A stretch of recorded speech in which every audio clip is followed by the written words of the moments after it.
is waiting for you will prove untrue. Then what will you do? Maybe you'll sit and sigh, wishing that I were near. Then maybe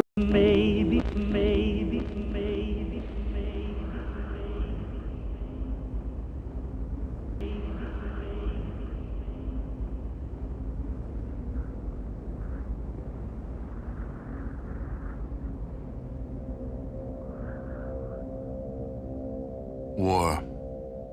War never changes. The Romans waged war to gather slaves and wealth. Spain built an empire from its lust for gold and territory. Hitler shaped a battered Germany into an economic superpower. But war never changes.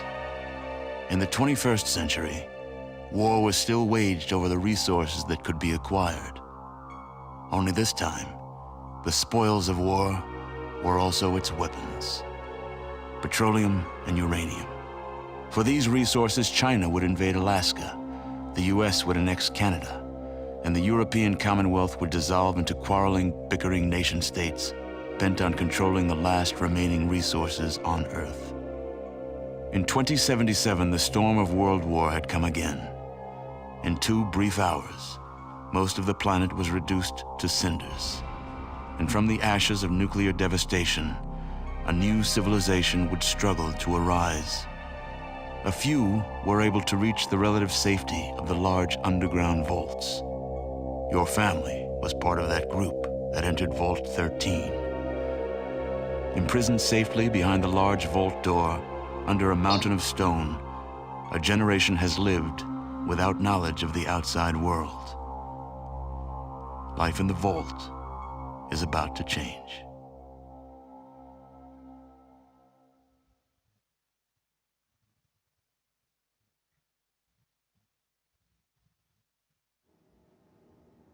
Привет, дорогой зритель! Ты снова на канале Noble Search Channel, на связи сэр Холмс, и на канале начинается новое прохождение. И это Fallout. Fallout всем известная, очень популярная в свое время, легендарная игра, которая в 1997 году явила собой нечто совершенно уникальное. RPG в постапокалиптическом мире. А что касается меня, я еще давным-давно о ней узнал впервые.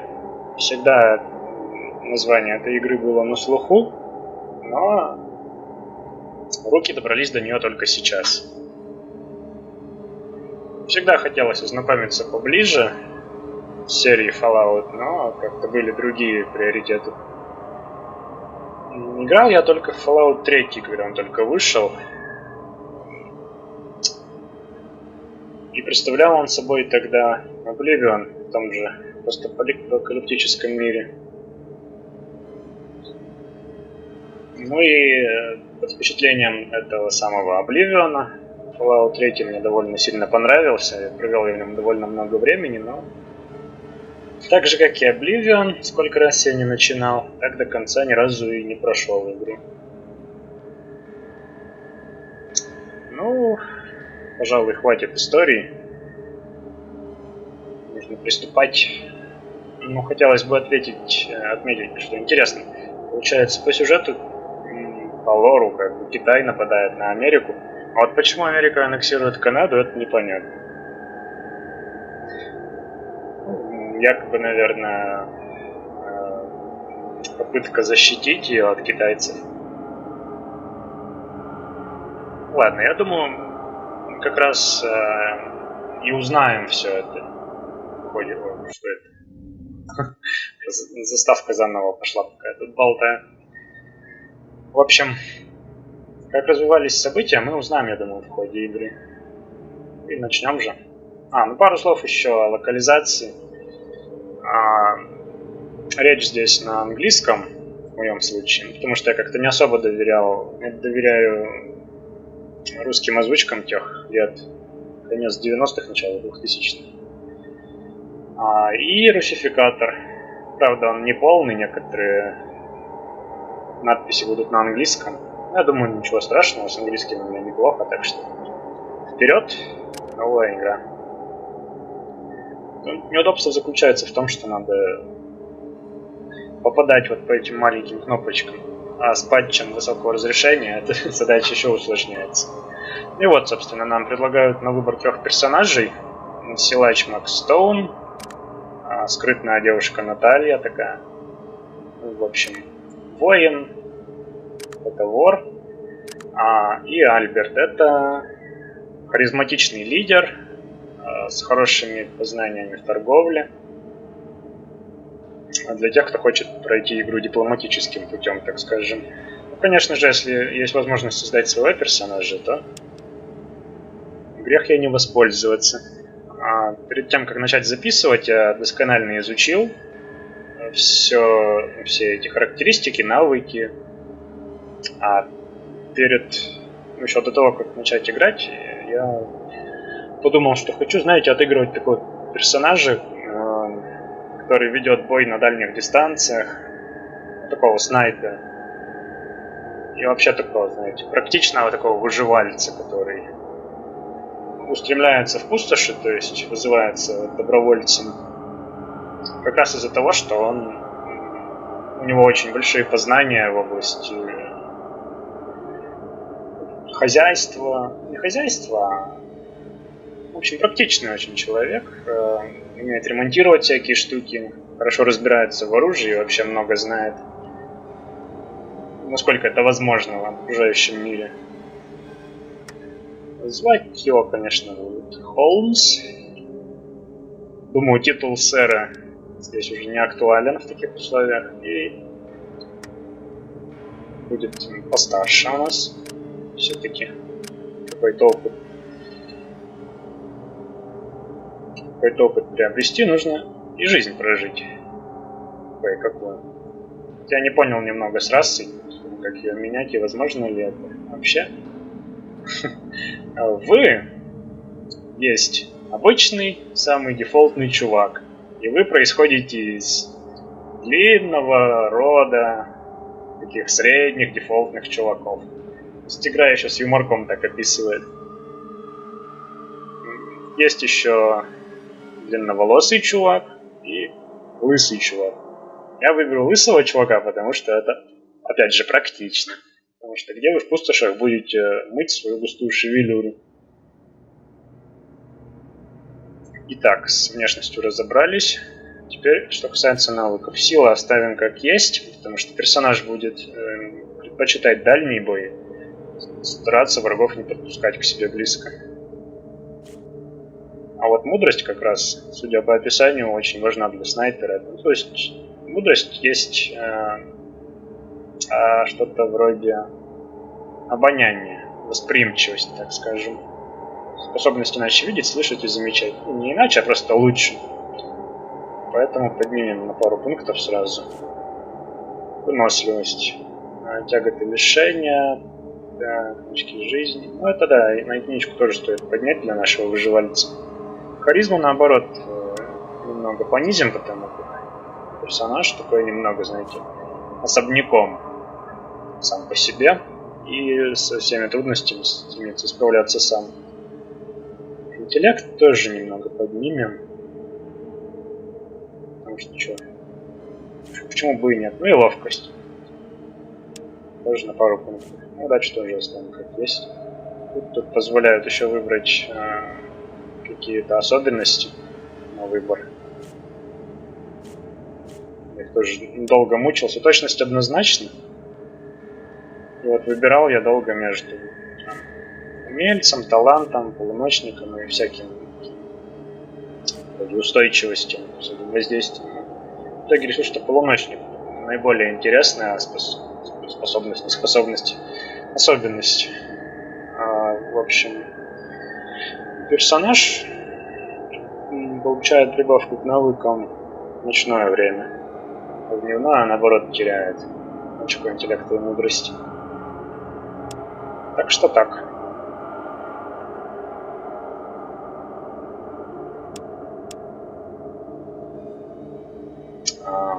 Потом по умению. Я всегда питал слабость к энергооружию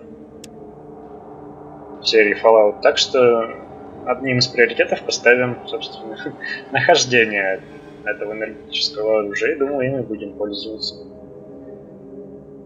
Потом, опять же, долго-долго выбирал и решил, что персонаж, помимо всего, будет скрытным.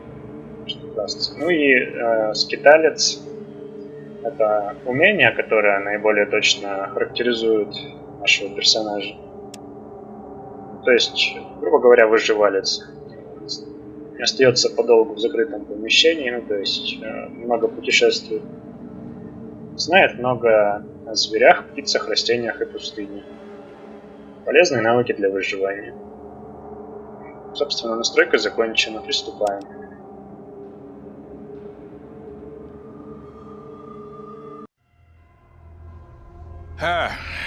You're here. Good. We've got a problem. A big one. The controller chip for our water purification system has given up the ghost. Can't make another one, and the process is too complicated for a workaround system. Simply put, we're running out of drinking water. No water, no vault. This is crucial to our survival. And frankly, I think you're the only hope we have. You need to go find us another controller chip. We estimate we have 4 to 5 months before the vault runs out of water. We need that chip.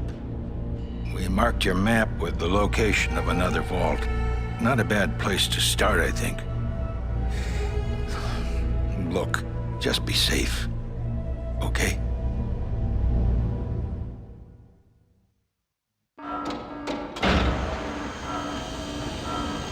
Как видим, сюжет игры завязывается на том, что в нашем убежище сломался водный чип. И персонаж нас вызывается добровольцем, чтобы выйти на пустоши. Вообще первый человек из этого убежища, кто решается выйти в пустоши, чтобы этот чип найти.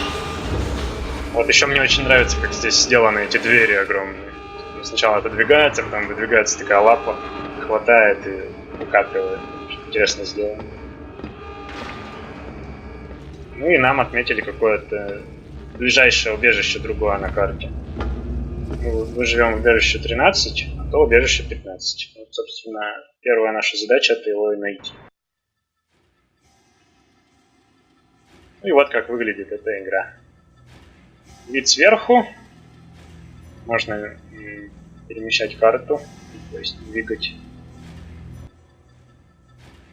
Это небольшие притормаживания есть при записи, такие фризы. И, собственно,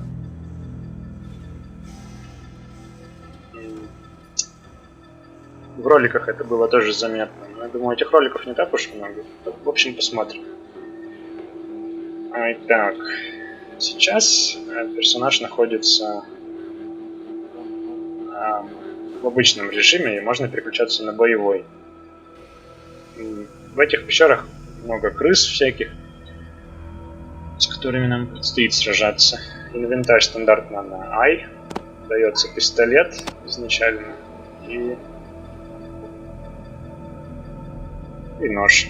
Написано, что он обоюдоострый, но на самом деле не вижу, чтобы он был таковым.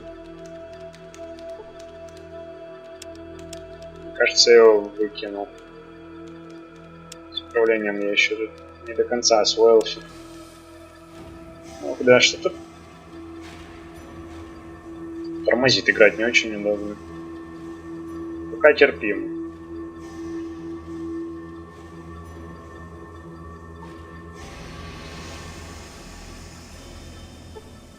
На правую кнопку мыши переключаем также режим с боевого на режим взаимодействия. Нажал правую кнопку мыши, и теперь можно взаимодействовать с этим РПшником. Правда, как-то все печально совсем. Через раз нажимается. Да, в общем, надо искать решение. Не очень здорово все.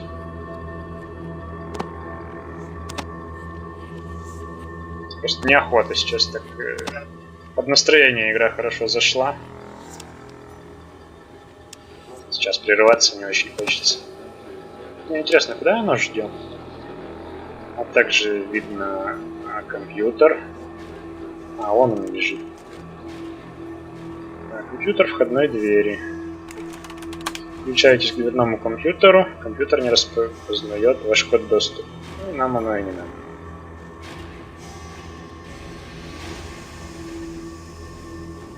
Да, печально. Очень долго наводится даже на нож. Левой кнопкой один раз, если щелкнем, персонаж пойдет к цели. Если дважды быстро, он побежит. Но вообще, похоже, у меня нет выбора. Придется сейчас прерваться и поискать способы устранения этих подлагиваний. Вот, покопался в настройках. Вроде для записи вроде стало получше. Он сейчас поначалу пролагает и особенность этой игры также характерна, что она в пошаговом режиме. Бои проходят в пошаговом режиме. То есть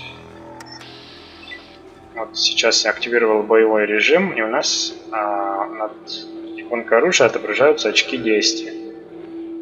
На данный момент у нас 8 очков действия. Например, чтобы выстрелить, нам необходимо потратить 18% всего лишь на попадание. Пожалуй, не буду.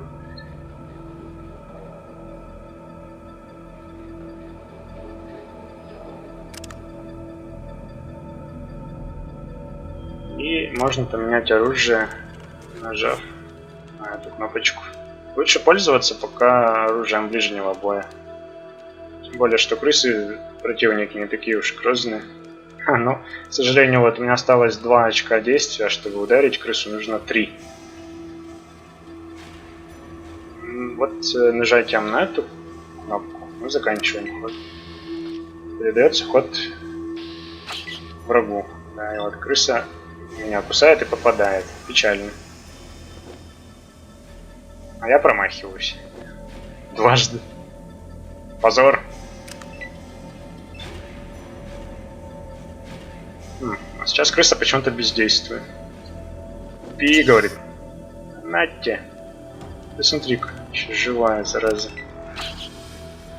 На этот раз и я увернулся. Слушай, какой снайпер у нас косой, это ужас. Слава тебе, Господи. Первая победа. 25 очков опыта, отлично. Крыс можно лутать, но в них ничего не выпадает, так что... Пожалуй, нет. Здесь, если что, ничего интересного нет. Я когда в тестовом режиме игру запускал, проверял. А вот сюда, пожалуй, сходить можно, там я не был. Ну и вообще... Все, что я знал про игру, я уже рассказал. А дальше будем изучать с тобой вместе.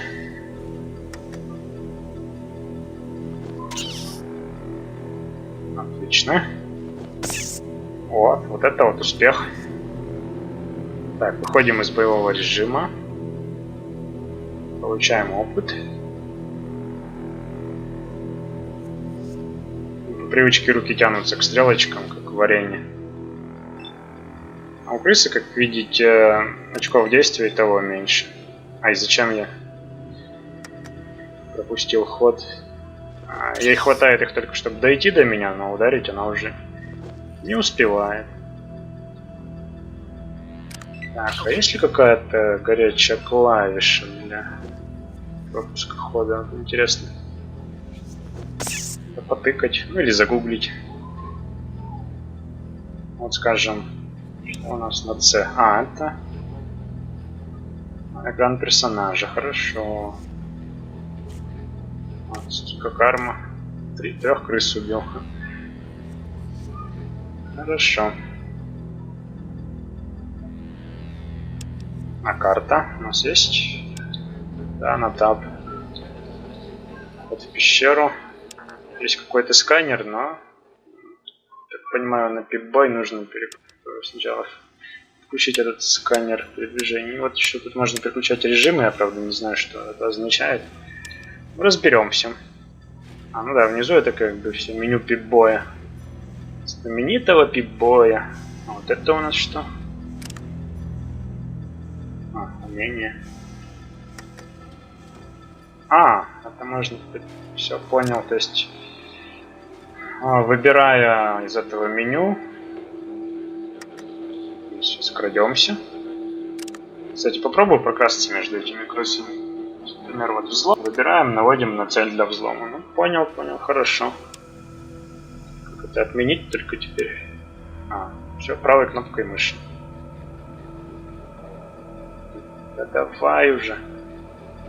По режимах разных. Все. С боевого режима вышел.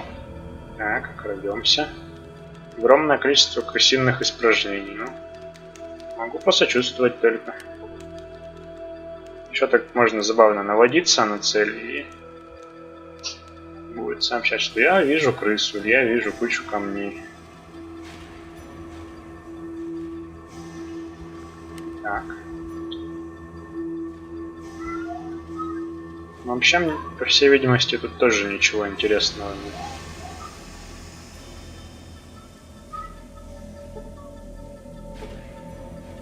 Ну да, тут ни с чем взаимодействовать нельзя, так что надо выбираться отсюда.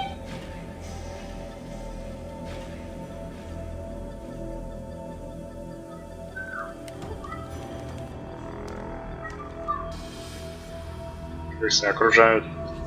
Ну вообще, то ли я такой прокачанный, то ли крысы такие слепые.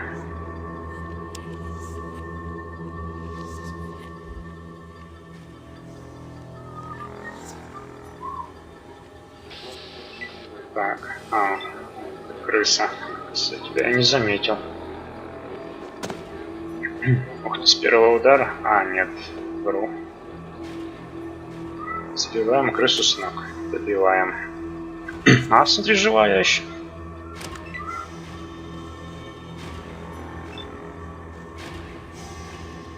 Пока это валяется, будем бить эту. Если нажать нет. Какого-нибудь... Так, а эта крыса встала уже, да? Не могу понять, ладно. Предположим, что она еще лежит.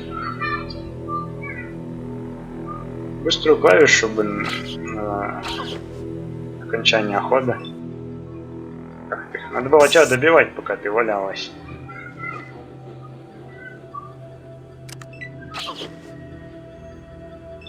Надо проверить вообще, сколько у меня здоровья осталось.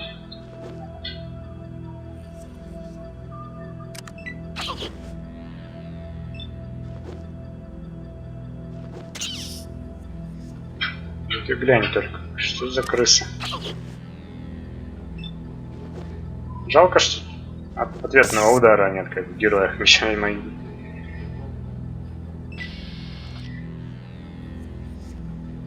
А это был трудный бой. О, кстати, это уже выход на поверхность, как я вижу.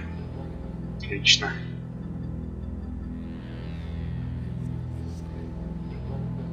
Так, на С. Почти половину жизни они потратили. Крысы проклятые. Так, а тут у нас что? А, это что-то вроде журнала. На дворе 2161 год, 5 декабря. Найдите водный чип. Статус. Хранилище 13. Автокарты.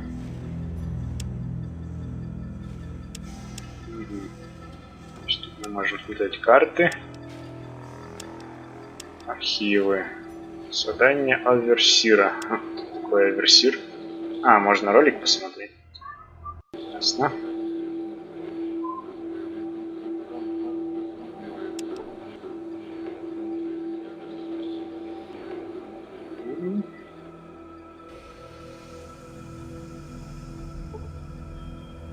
Кости крысиные какие-то.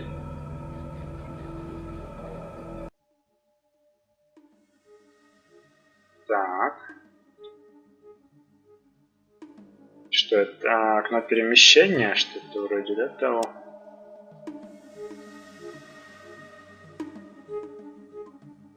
Эй, стой, стой, стой. Ага, вот как это происходит.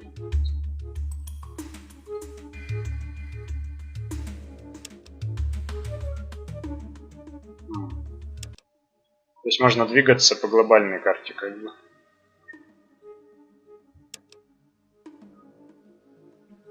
Сейчас мы двигаемся к убежищу 15. Показывает время. Находится оно здесь. Так, а это что? Стоп, стоп.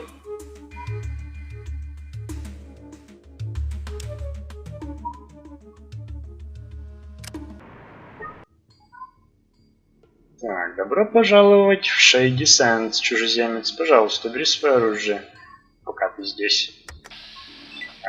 Ой, я наоборот вошел в боевой режим. Давай уберем.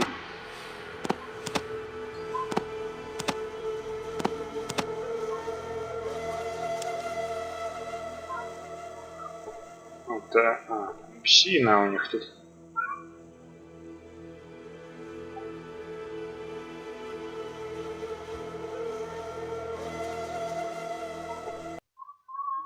Добрый день, меня зовут... Так. Можно попросить рассказать о чем-либо конкретном или предложить бартер сразу. Ну, просто поговорим для начала. Кое-что узнать, поясни, сваюсь. Я хочу узнать, что это за место. Shady Sands — это наше мирное сообщество. Но... А кто такие рейдеры? Вообще я знаю, конечно, но наружу. Здесь... А что это за место? Я думал, он мне про банду расскажет. В общем, юго-восток. Учтем, но вряд ли стоит суваться сюда, туда. С моими-то науками. Про рад скорпионов расскажи. Эти проклятые рад скорпионы, как мы перебрались... я прочитать не успел. Перемотать можно? Вот.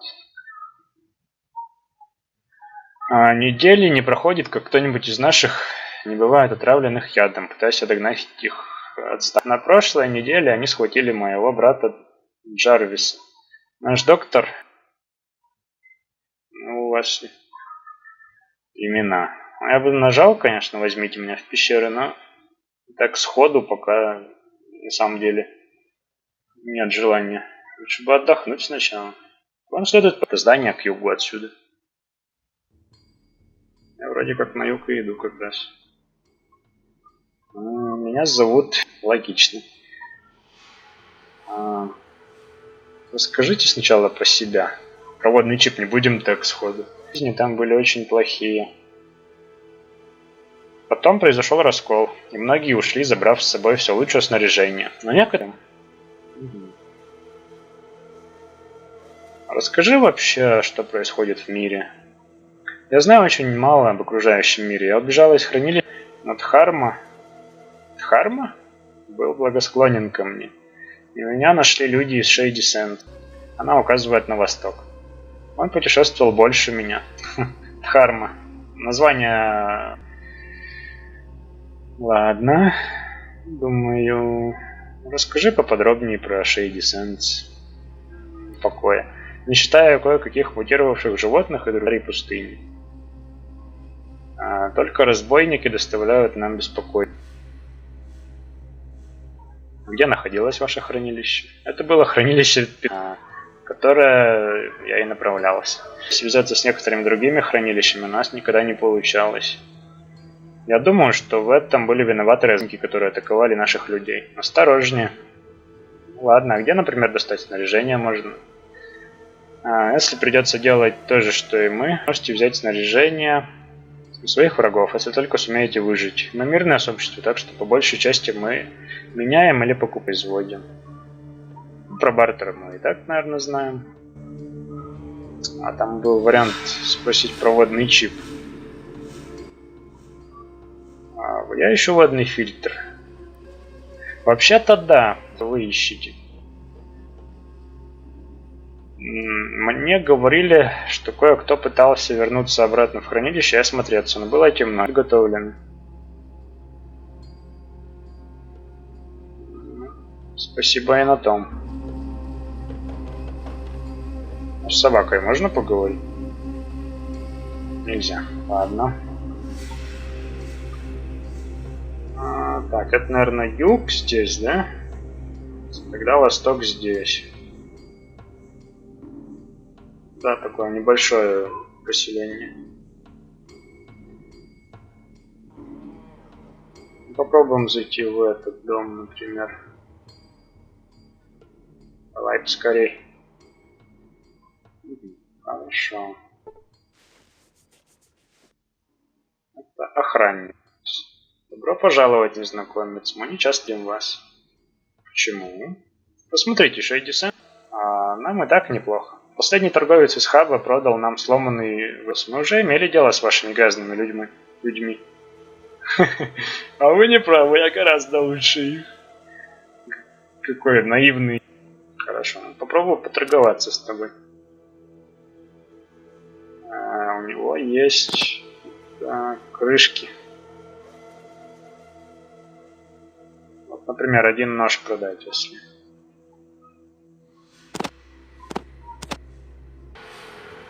Я снова здесь, меня отвлекли, и поторговаться с этим человеком уже, видимо, не получится. Он с чего-то сделал вывод, что я, оказывается, не такой уж плохой человек, как он меня сначала принял. Ладно. Торгуемся с кем-нибудь другим. Кому-нибудь надо впарить этот нож лишний. Собственно, с чем особо не взаимодействуешь. Ну, какой-то вот парень такой бравый, смотрю. В шипастой куртке какой-то.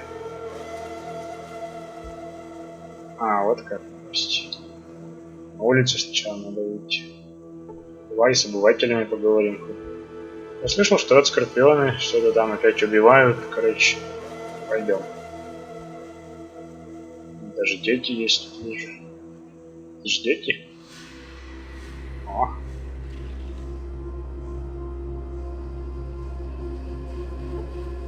Попробуем сначала с охраной поговорить.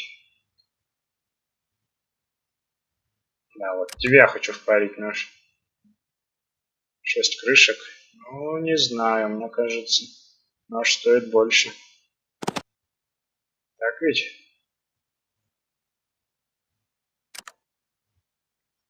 Так что обойдешься без моего ножа. Благодарю. Эй, не так быстро! Это мнение. Если ты имеешь уважительные причины быть здесь, то продолжай двигаться дальше. Если ты не имеешь. Ну почему бы? Я не причиняю вреда. Боя. Можно напасть на него. Думаю, не стоит так сразу сходу. Тем более персонаж наш тоже в лишней неприятности лезет. Пробую, не доставляйте приятностей. Вы видите низкого коренастого человека. Поговорить. Здравствуй, незнакомец. Меня зовут. Меня зовут Холмс. Приятно познакомиться. Мое имя Хотелось бы познакомиться с этим местечком поближе. Не поможешь? Шейди-сан, бандит и ряд Скорпион. Здесь много бандитов встречаются. Они... кто? Ну, давай еще про бандитов расспрашиваем. Есть 3 группы. Расскажи еще про Шейди-сан, про ряд Скорпионов. Они очень опасны с ними. Если чувствуешь в себе силы, поговори с нашим руководителем. Спасибо. Ну, по всей видимости, у нас 3 ключевых персонажа в этом поселении. Это лидер. То есть, подожди, это он вроде как лидер. Нет, лидер где-то. Ну ладно, лидер, потом тренер и медик. Так. Кто такой Сет, например? Это очень храбрый назад. Просто их слишком много для одного человека. Они действительно так опасны? Да, это мы уже слышали. Вот тебя я хочу впарить нож. Давай. Ой, опять залагало что-то. Ну, в такие старые игрушки... Ух ты, какой у него ассортимент, смотри. Пока что это все. Вот, скажем, один нож за...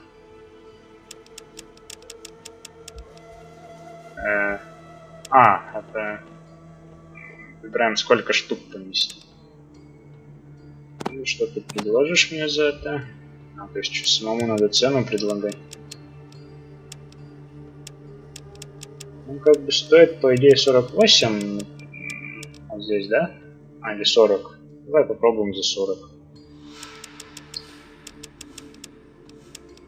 Побыстрее нельзя. Давай. Предложить. Согласен, отлично. Наши первые крышечки. Это все пока оставим. Бронебойные патроны, флайеры, то есть фаеры. И это у нас фляга для воды. Собственно, можно пролистывать. Все, да. Больше он ничего интересного нам предложить не может. Так, лаги, уходите. Господи. Господи. Можно... А что значит tell me about? Интересно. Например, спросим его таким образом про убежище 15. Не знаю, ничего такого. Кириллицей писать нельзя. Ну ладно. Спасибо, спасибо. Ах, как же это долго все. Что так залагало? Это все ж нормально было. Одна секундочку. Ну-ка. Ох, это ужасно. Ну что ж, после этой серии погуглю. Что народ говорит про совместимость Fallout 1 и Bandicam. У нас что? Понятно. Ой, черт с ним.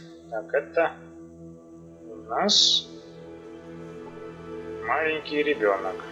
Может поговорить с маленьким ребенком? Нет, нельзя, ладно.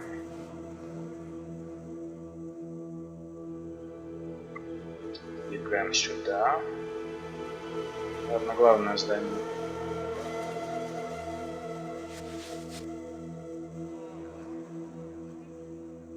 Еще я не совсем понял, тут нужно удовлетворять жажду или голод. Так, вы видите крестьянина. Вонят прям, его беспокоит. Это у нас кто? Greetings.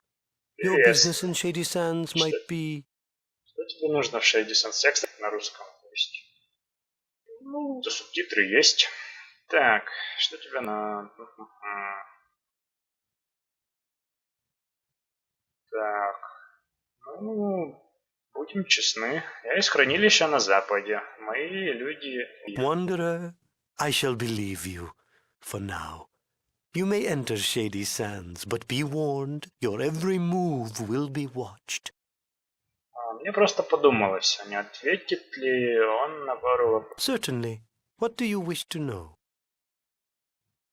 Давай, что тут Oh происходит? my, yes. Great packs of rad scorpions are killing our herds. We don't know where they're from, and no matter how many we kill, there's always more. And now the monsters are attacking my people. Roslo is trying to find a cure for their poison, but I'm not sure how it goes. Ну вот неохота так прямо сразу на скорпионов бросаться, так что пока... Certainly. What do you wish to know? Что ты расскажешь об остальных окрестностях? Junktown lies south of here, though there is little in the way of visitation. From stories, I'm certain there are cities south of that. Certainly. What do you wish? Oh my, yes. Great. And now the monsters are attacking my people. Roslo is trying to find a cure for their poison. Yes. Please, talk to Roslo. He possesses far more information on these creatures than I. Хорошо. Поможем вам справиться со скорпионами. Потому что чего нет.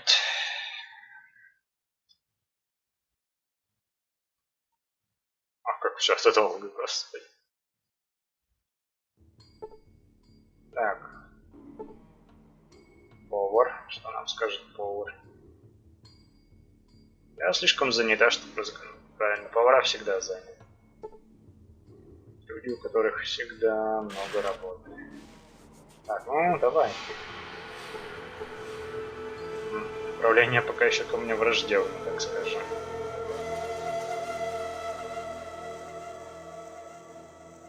Это, наверное, гражданин, крестьянин. Можно поговорить с гражданином. Что случилось с этим местом? Мы настоящая коммуна. Мы все работаем и делимся друг с другом. А как же вы здесь вообще выживаете? У нас есть ферма и система орошения, и мы выращиваем брамов. Каждый старается по мере своих способностей носить пользу. Так, а начальник у вас это Арадеш. Ах, а с кем я говорил сейчас? С Арадеш? Из головы вылетело сразу. Ладно.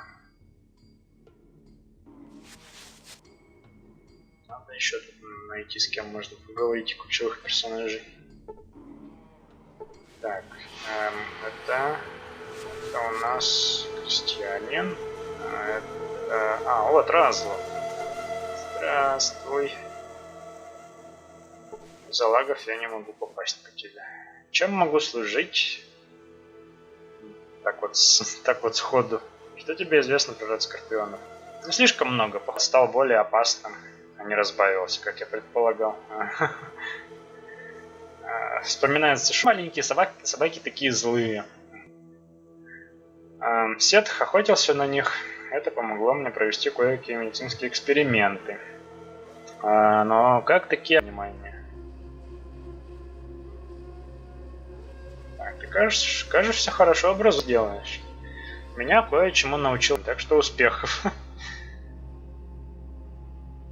Так а что?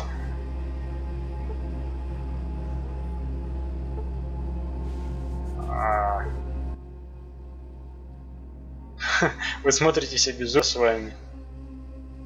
Ну, наверное. Наверное, имеется в виду, что меня потрепали эти крысы, да? А, нет, жизнь-то восстановились. Все нормально. Так а что? Я думал, мы тут с группой каких-то людей пойдем скорпионов убивать. Нет? Ну, елки-палки. Еще что-нибудь.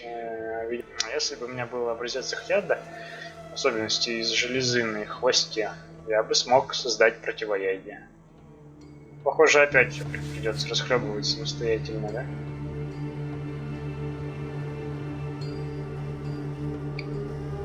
Ну и остается у нас только вот посетить это местечко. Да, ты еще поплетешься со всей медленностью своей. Так, у нас крестьяне все. А тут вообще пусто. Ну, да, вот так вот, значит, да? Ну, со всеми ключевыми персонажами поговорил, и все они меня отшивают скорпионом. Я думаю, сначала схожу в убежище 15, проверю, что там. И как-то не очень эти товарищи даже и гостеприимные. Не особо стимулируют на самом деле помогать. Ну и на этом, я думаю, на сегодня достаточно. В следующей серии отправимся в убежище 15. Спасибо, что был со мной, дорогой зритель, и до встречи в новых сериях. Пока-пока!